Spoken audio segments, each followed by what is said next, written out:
Hi, my name is Pat, and this is my channel, Book Chat with Pat, and I'm glad that you're here. In the last week, two of my very good friends on BookTube have made videos about books that really moved them significantly on an emotional level. Last week, Brian, the bookish Texan, made a video entitled 10 Books That Made Me Cry. And just this past weekend, my friend Reney at Beyond Books made a video entitled 12 Books That Will Touch Your Heart and Surprise You, in which she talked about books that sort of sneaked up on her and gave her a very powerful emotional experience that brought her to tears. I have probably always been a fairly emotional reader.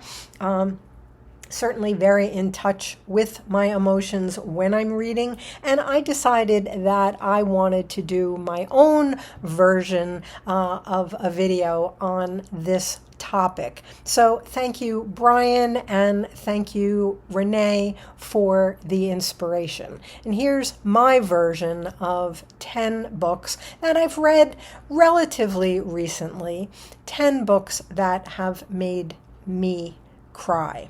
When I was a kid, I certainly cried very easily when I was reading. And, like probably most people, I have all of the animal books in my past that moved me to tears. But I don't think that it was true all through my life that I cried easily at my reading. It certainly is true now. I often read books these days that challenge me emotionally. And as I am growing older, I'm certainly more in touch with what I feel at all times, and I express it pretty readily. My reading most definitely moves me to tears more frequently as I grow older. So the first book that I wanted to talk about is one that I just finished recently. This is one that I'm reading with my real life in-person book group, and this is Marie-Helene Bertino's BeautyLand. And, from the description of this book, I did not expect it to move me to tears, and yet it did. This is the story, the life story, really, of the main character, Adina Giorno. We follow her from her birth through her really early adulthood. We are told early on that Adina is an alien, that she has come to Earth to a single mother in Philadelphia from another planet, and that she was sent here to study the human race and to report back to her home about life on Earth. To me, this really ended up being a novel about how fragile life really is. And I think it's very much a story about what it is to feel like an alien or to feel like an exile, even in your own home. While it is Adina's project to write about what it means to be a human on Earth, so too, it seems, that is Marie-Helene Bertino's mission. And some of the human pain that she depicts in this novel moved me to tears. There were other aspects of this novel that also caused me to laugh out loud, because Adina is such an honest and forthright reporter of her experiences. But there were many depictions of the life that she was living that caused me to cry as well. We are currently finishing up our discussion of Rabih Alameddine's The Angel of History. And this is a book that has, in certain places, also made me cry. There are parts of this book, as I've said in a couple of videos now, there are parts of this book that cause me to absolutely laugh out loud. And that's what is particularly startling about this novel, the juxtaposition of these passages that make you laugh out loud with passages that make you want to weep. Our main character, Jacob, is having a mental breakdown about 30 years after he suffered the extreme loss of his partner and most of his friends in the early days of the AIDS epidemic. Alameddine has written this book, he said, so that we do not forget what this time in our history was like. And if you were alive in the 80s and the early 90s, through the mid 90s, when AIDS deaths were just all around us, then I think you will also find this to be a very, very moving novel. In July, the American poet Andrea Gibson died of ovarian cancer at the age of 49. Gibson was the poet laureate of the state of Colorado at the time of their death. Gibson was most known for spoken word poetry and social activism for a variety of causes. A world champion in poetry slam, Andrea Gibson helped to drive the resurgence in the popularity of spoken word poetry. I've spent the last 2 months since her death watching performances on YouTube and reading around in some of Gibson's volumes of poetry. A couple that I have, You Better Be Lightning and The Madness Vase, and a book edited by Andrea Gibson, We Will Be Shelter, Poems for Survival.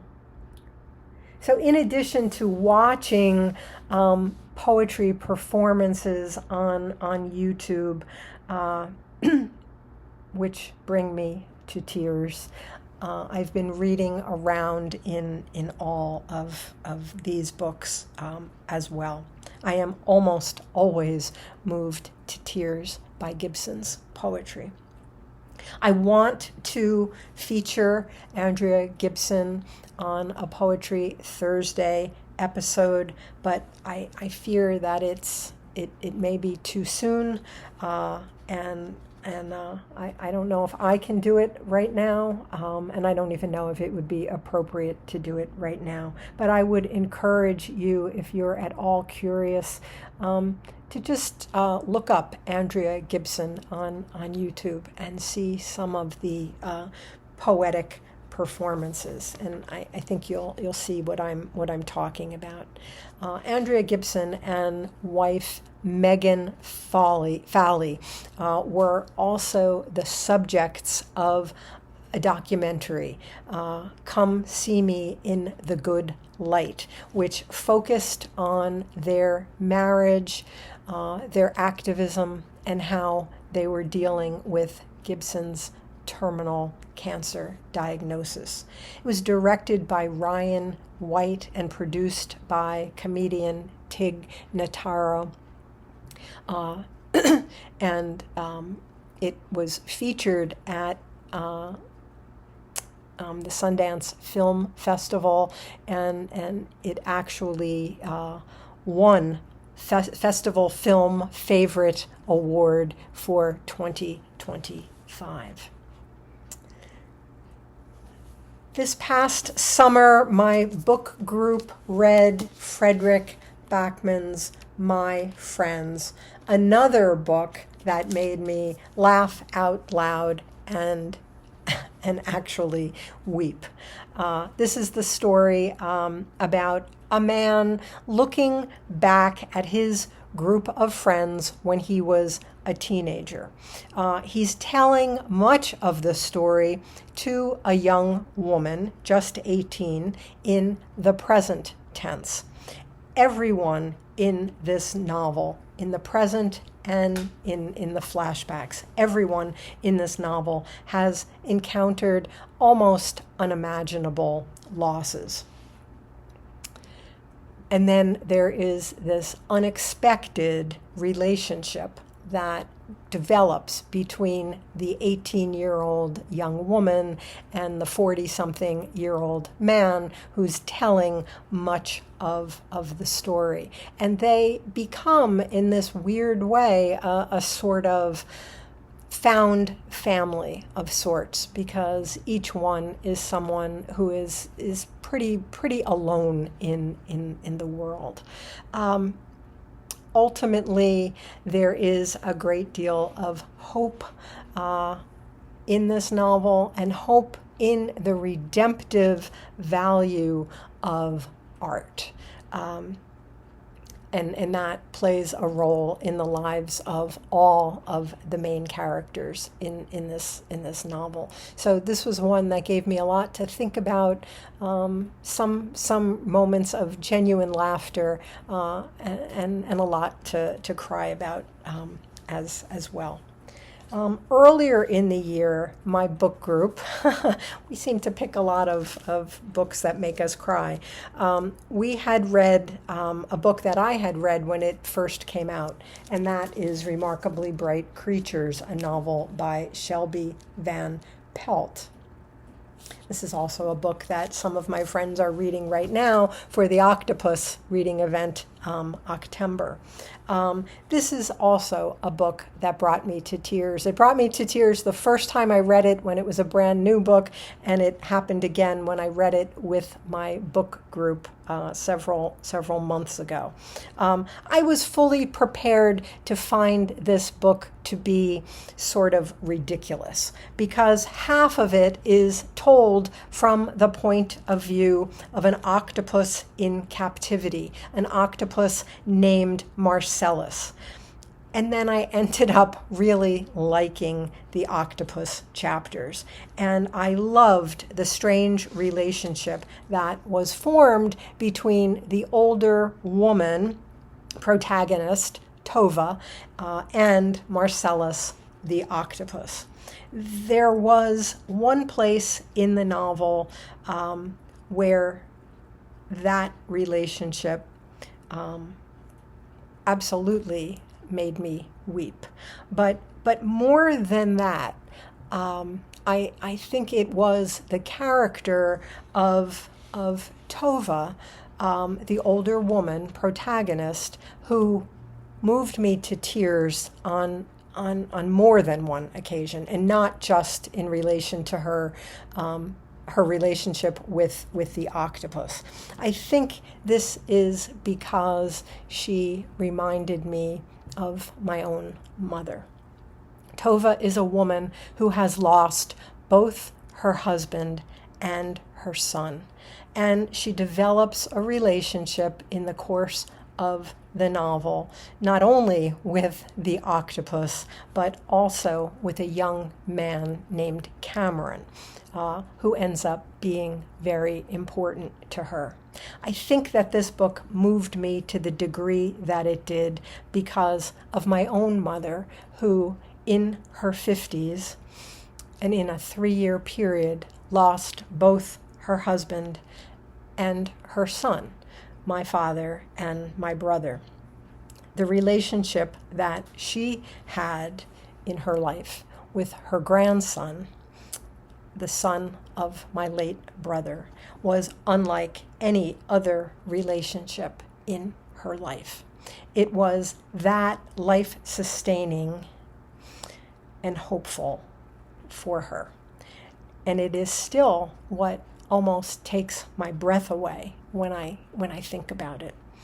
And that, I think, is why this book had such a powerful effect on me, and why it moved me to tears. Claire Keegan's Foster. Claire Keegan often moves me to tears, but never so much as she did in this novella, Foster. This novella tells the story of a little girl from a huge, impoverished Irish family. She is sadly neglected by parents who simply have too many children to look after. She is brought to live with distant relatives that she doesn't even know one summer. And she's not given any explanation for why she's being dropped off with these people that she doesn't know. These distant relatives, we gradually find out as the novella progresses, they have lost a child. Unexpectedly, the little girl finds great love and care with this grieving couple. And she begins to come out of the shell which she had withdrawn into. I love found family stories, and this is one of the very, very best. Signal Fires is Dani Shapiro's 2022 novel about a period of about 50 years on a street where the lives of a few families become inextricably linked.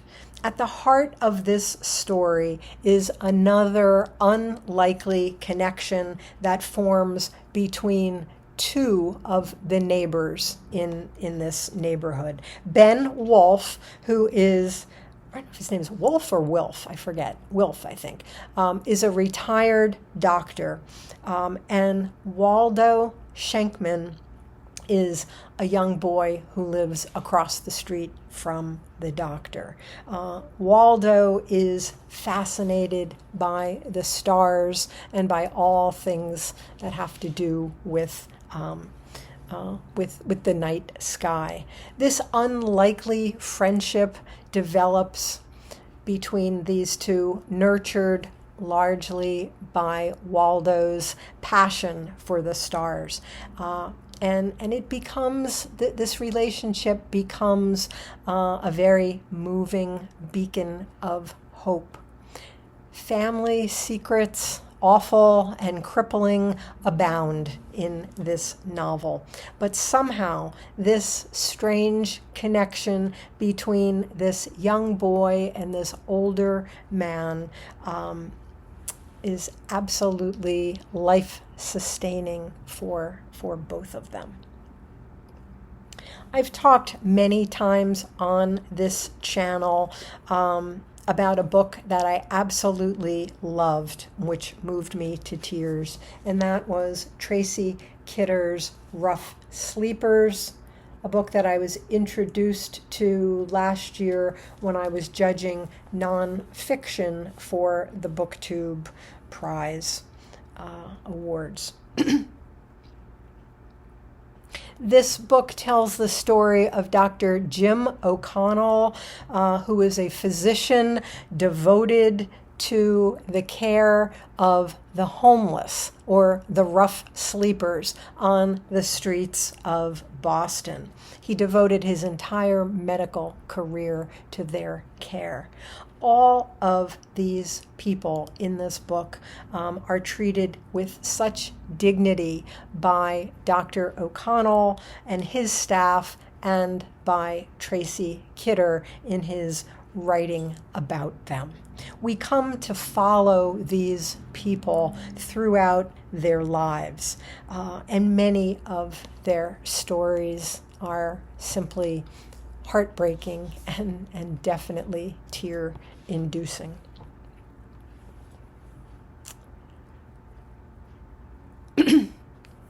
Starting last year and extending well into 2025, I read all of the works of Claudia Pineiro that have been translated into English with a great group of BookTube creators and subscribers.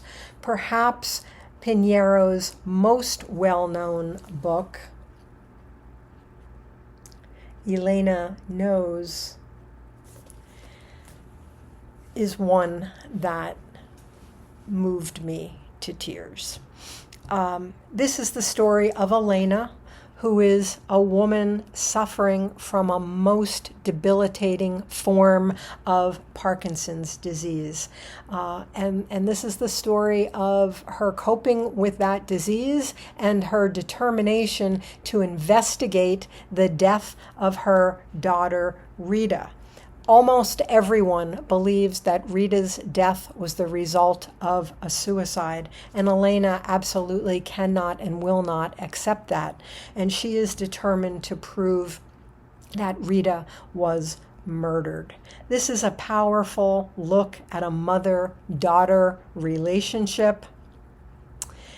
It's a look at the ravages of serious illness and the complex demands of taking care of someone with a debilitating disease. Pineiro depicts illness in graphic detail, and she shines light on a really difficult mother-daughter relationship.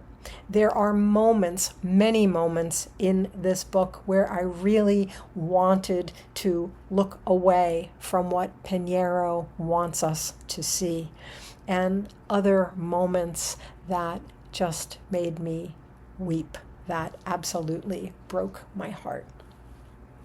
And finally, a book that I've talked about many times in the last year on my channel is one that I also read last year for the BookTube Prize judging. And this was in a fiction round. This is Susie Boyt's novel, Loved and Missed.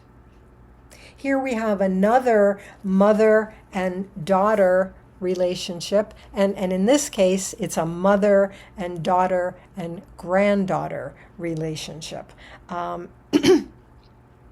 Ruth is the main character. She's the mother and the grandmother in this novel. Much of the novel is devoted to her relationship with her granddaughter, Lily.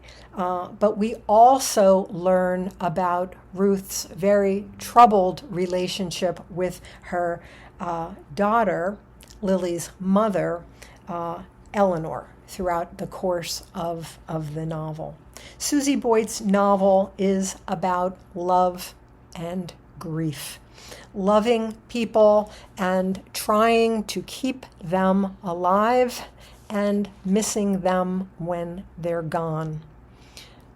A quotation from the novel: "People don't stop living just because they are dead. Not entirely. You still need to love them, worry about them, console them, cheer them, humor them." Ruth ponders this at one point. This is an extraordinary novel about mothers and daughters and granddaughters, and about found families, and about love and grief. I can't think of another novel that has moved me as much as this one did. So I guess you can probably see some common threads in the kind of books that move me to tears. But each one of these books was also, in some odd way, also life-affirming and very hopeful as well. So, as always, I thank you for watching. I hope that you're doing well. I'll speak with you again soon. Take care.